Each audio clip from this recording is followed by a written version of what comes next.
नमस्कार, मैं हूँ वैशाली शेट्टी। मैं पायल शुक्ला। आप देख रहे हैं 24 न्यूज। आइए एक नजर डालते हैं अब तक की 25 बड़ी खबरों पर। महाराष्ट्र के कल्याण में एक सॉफ्टवेयर इंजीनियर पति ने अपनी पत्नी पर बॉस के साथ संबंध बनाने और मायके से 15 लाख रुपए लाने के लिए बनाया दबाव। पत्नी के इनकार पर उसने 3 तलाक देकर उसे घर से निकाला बाहर। पुलिस ने पति के खिलाफ मामला दर्ज कर शुरू की जाँच। महाराष्ट्र में देवेंद्र फडणवीस सरकार के नए मंत्रियों को किए गए सरकारी घर अलॉट, वहीं अब मंत्रियों को दिए गए सरकारी घर को लेकर शुरू हुआ विवाद। सूत्रों के मुताबिक शिवसेना के कुछ मंत्रियों को सरकारी बंगले के बजाय सरकारी फ्लैट किए गए आवंटित। इसकी वजह से शिंदे गुट के मंत्री है नाराज। देश भर में इन दिनों संकट में है प्याज किसान, क्योंकि दिन ब दिन देखने मिल रही है प्याज की कीमत में भारी गिरावट। इसी बीच नासिक में प्याज उत्पादक किसानों ने मंत्री नीतीश राणे के सामने किया जोरदार विरोध प्रदर्शन। कार्यक्रम के दौरान किसान ने मंच पर चढ़कर मंत्री को जबरन पहनाई प्याज की माला। पुलिस ने किसान को किया गिरफ्तार। केंद्र सरकार ने प्रधानमंत्री आवास योजना के तहत महाराष्ट्र के लोगों को दी बड़ी सौगात। दरअसल प्रधानमंत्री आवास योजना के अंतर्गत महाराष्ट्र के लिए 20 लाख नए मकानों को मंजूरी देने का किया गया ऐलान। इस ऐलान के बाद महाराष्ट्र के मुख्यमंत्री देवेंद्र फडणवीस ने पीएम मोदी का जताया आभार। खालिस्तानी आतंकी लखबीर सिंह उर्फ लांडा का प्रमुख सहयोगी है जतिंदर सिंह उर्फ ज्योति। जतिंदर सिंह को राष्ट्रीय जांच एजेंसी ने मुंबई के मानखुर्द से किया गिरफ्तार। जतिंदर पर हथियारों की तस्करी का है आरोप। उसने मध्य प्रदेश से खरीदी थी बंदूक। प्रवर्तन निदेशालय यानी ईडी ने भगोड़े गैंगस्टर दाऊद इब्राहिम के भाई इकबाल कासकर के खिलाफ लिया एक्शन। एजेंसी ने कासकर के एक कथित सहयोगी के नाम पर महाराष्ट्र के थाने में 55 लाख रुपए कीमत के एक फ्लैट को अपने कब्जे में लिया। ईडी का दावा यह फ्लैट लिया गया जबरन और यह धन शोधन से है जुड़ा। महाराष्ट्र के विधानसभा चुनाव में हार के बाद अब बृहन मुंबई नगर निगम यानी बीएमसी पर है उद्धव ठाकरे की नजर। बीएमसी फतह कर उद्धव की असल शिवसेना की लड़ाई को बनाए रखने की है कोशिश। बीएमसी शिवसेना का माना जाता है गढ़ और 1996 से ही लगातार पार्टी यहां बनाती रही है अपना मेयर। मुंबई के गेटवे ऑफ इंडिया पर हुए नाव हादसे में 14 लोगों की हुई थी मौत, जबकि 49 लोग हुए थे घायल। हादसे के दौरान आरिफ भाई ने कई लोगों की बचाई थी जान। उनके साहसिक कार्य के लिए शिवसेना यूपीटी प्रमुख उद्धव ठाकरे ने उन्हें किया सम्मानित।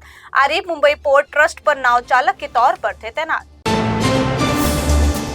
महाराष्ट्र गृह निर्माण क्षेत्र विकास प्राधिकरण यानी महाडा के लॉटरी आवेदन की बढ़ाई गई समय सीमा 24 दिसंबर के बजाय अब 6 जनवरी तक कर सकते हैं आवेदन।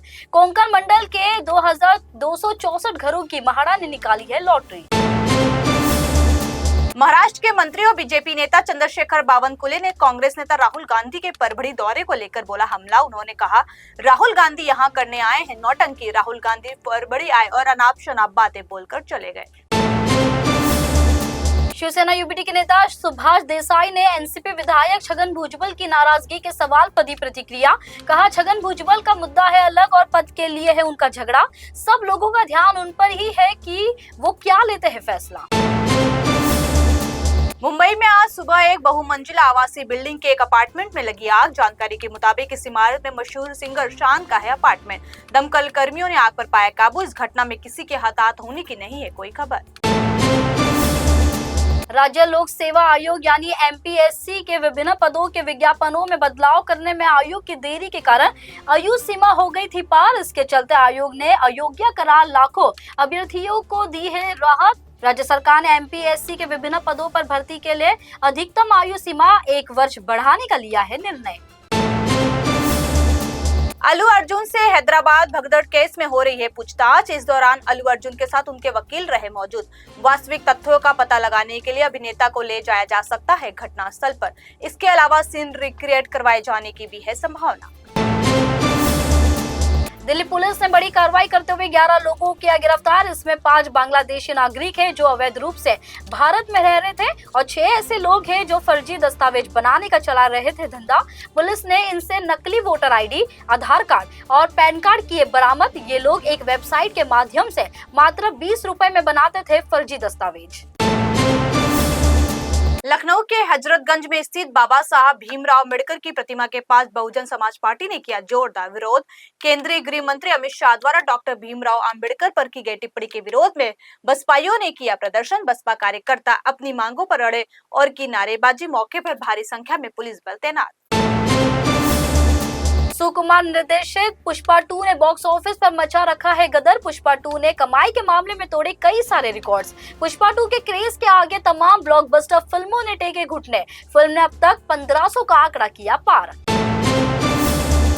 कश्मीर से उत्तराखंड तक बर्फ ही बर्फ, बर्फ की सफेद चादर से लिपटे पहाड़। हिमाचल में 174 स्टेट और 3 नेशनल हाईवे बंद। केदारनाथ धाम में कल से लगातार बर्फबारी जारी। बर्फबारी के कारण धाम के सभी कार्य बंद। अटल टनल के रास्ते पर फंसी करीब 1000 गाड़ियां। लोकसभा में विपक्ष के नेता और कांग्रेस सांसद सब्जियों का दाम पता करने के लिए पहुंचे सब्जी मंडी। राहुल गांधी ने महंगाई पर केंद्र सरकार को घेरा। उन्होंने अपनी सब्जी मंडी विजिट का वीडियो सोशल मीडिया पर किया शेयर। राहुल गांधी ने वीडियो शेयर करते हुए एक्स पर लिखा, लहसुन तो कभी था 40 रुपए, आज हो गया 400 रुपए किलो। बरेली की एक कोर्ट ने AIMIM चीफ असदुद्दीन ओवैसी के खिलाफ जारी किया नोटिस। उन पर लगा है आरोप, उन्होंने संसद में शपथ ग्रहण के दौरान जय फिलिस्तीन का नारा लगाकर संविधान का किया उल्लंघन। कोर्ट ने ओवैसी को 7 जनवरी को पेश होने को कहा। मध्य प्रदेश की राजधानी भोपाल के जहांगीराबाद इलाके में 2 समुदायों के बीच हुई झड़प। दोनों तरफ से हुई पत्थरबाजी। खुलेआम सड़कों पर भी लहराई तलवारें। 2 गुटों की झड़प में आधा दर्जन से अधिक लोग गंभीर रूप से हुए घायल। चंडीगढ़ नगर निगम सदन की बैठक में अनिल मसीह के मुद्दे पर हुआ हंगामा। कांग्रेस पार्षद गुरप्रीत सिंह गाबी से बीजेपी पार्षदों ने की धक्का मुक्की। दरअसल आम आदमी पार्टी और कांग्रेस की तरफ से लगातार अनिल मसीह के पोस्टर लहराकर उन्हें कहा जा रहा था वोट चोर और इस संबंध में लगाए जा रहे थे नारे। दिल्ली विधानसभा चुनाव को लेकर कांग्रेस की आज दूसरी सूची हुई जारी। सीटों को लेकर कांग्रेस की हो रही है बैठक। अभी तक 28 नाम हुए तय, जिसमें अलका लांबा का है सबसे बड़ा नाम। सीएम आतिशी के सामने उतारने की तैयारी में है पार्टी। वहीं आप छोड़कर आए असीम अहमद को भी कांग्रेस दे सकती है टिकट।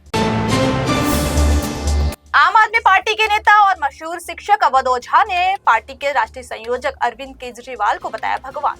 उन्होंने केजरीवाल को बताया कृष्ण का अवतार। अभी हाल ही में आम आदमी पार्टी में शामिल हुए अवध ओझा को पटपड़गंज विधानसभा से मिला है टिकट।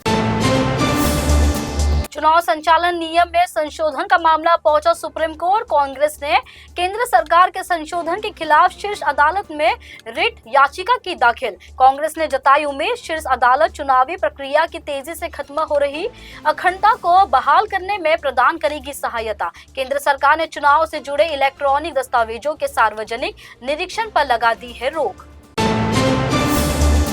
फिलहाल के लिए इतना ही। देश और दुनिया की तमाम बड़ी खबरों को जानने के लिए देखते रहिए N24 न्यूज। साथ ही N24 न्यूज के social media platform YouTube, Instagram, Facebook को लाइक, सब्सक्राइब और शेयर करना ना भूलें।